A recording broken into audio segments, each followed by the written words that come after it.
Yung gitna po.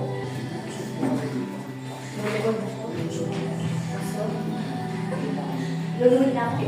Pastor. Malamig. Ay, kaya nga maligo sa dagat na malamig. Dito pa. Papulit po kami lumalapit sa iyo. Ang Diyos ay tapat sa dipan ng iyong pinaso. Sa pagpapahayag ng lipa ng pananampalataya bilang ang Panginoon Kristo at tagapagligtas, kalakip ng pagsisisi sa lahat ng iyong nagawang kasalanan. Ikaw ay Poro Villanueva ay aking binabautismuhan sa pangalan ng Ama, Anak, at Espiritu Santo. Ay, hindi po ganyan. Pahiga ko gagawin. Alalayan mo yung iba. Pahiga, hindi ka pa. Alalayan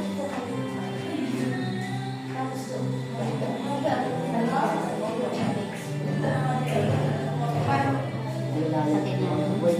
Ang Espiritu ko. Yung paano ko tapos niya? Pasukat ko. Yan. Huwag kang tulog sa iyo. Ako, mahirapan ako. Yung ilog niya po, parang hindi kayo sa mga. Alalayan mo ka. Bigay ko ng pinakaman niyo kung bahala sa inyo. Lubog po. Lubog. Lubog po kayo. Lugod.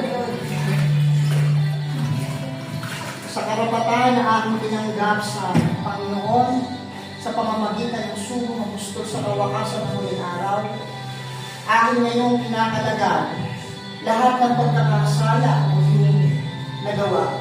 Humayo ka sa dapat mong hayuan. Dili iba ang paglilingkod sa Diyos. Pagliwanag ginawa ng Diyos ang kanyang mukha sa iyo. Isulat mo po ang kanyang pangalan sa aklat ng buhay. Ito po ang aming dalangin sa pangalan ng Jesus. Amen.